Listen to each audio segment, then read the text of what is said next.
Silverstone was a really interesting weekend for Formula 1, but this weekend there's an entirely different challenge. We're off to Hungary. The Hungarian Grand Prix has been held 38 times, and it's a 4.381 kilometre circuit with the race itself taking place over 70 laps. It's a fairly short circuit, but it's non-stop corners with a high downforce setup. As such, the tyres the drivers will have access to this weekend are the C5, C4 and C3 compounds. It's worth noting that F1 is trialling a new tyre format that they were going to try at Imola.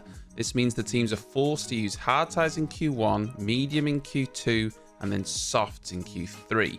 The teams will also only have 11 compounds of tyres available in total for the whole weekend, which is down from 13 that they usually have.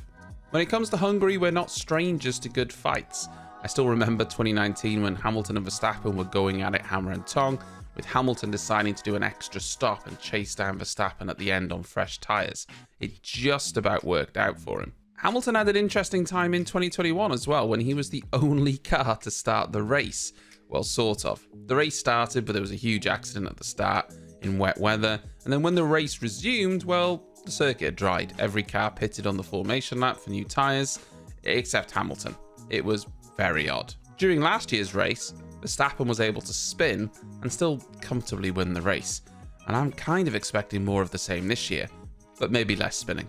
As always, here is a lap of the circuit from F1 23.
Some interesting talking points for Hungary, but none other than the return of Daniel Ricciardo. That's the biggest talking point. He has replaced de Vries at Alpha Tauri and will line up alongside Yuki Tsunoda.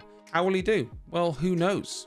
Will he be able to match him or potentially even beat him? That's going to be the biggest talking point this weekend. Mercedes, well, they'll be hoping for a better run than Silverstone this weekend because their new front wing was hopefully going to improve their slow corner pace. Not many of them at Silverstone. Hungary, though, is high downforce with slow to medium corners. There are some fast corners, relatively, but nothing like Silverstone. They're more medium speed. So Mercedes will be hoping to perform a little bit better than the last race. Remember, Russell was on pole here last year in tricky conditions. Worryingly for everyone, though, Red Bull are supposedly bringing an upgrade to Hungary that will change the look of their car and side pods. The general consensus is they will adopt a water slide like other teams such as Aston, McLaren and Alpine have introduced. It's thought this will give them roughly 0.2 of a second, like they needed anymore. It's nice to have F1 back, and I'm really looking forward to seeing Daniel Ricciardo back behind the wheel this weekend. He's hoping for a good race. Oh, and there's more rain on the cards. That's nice. Thanks for watching. I'll see you next time.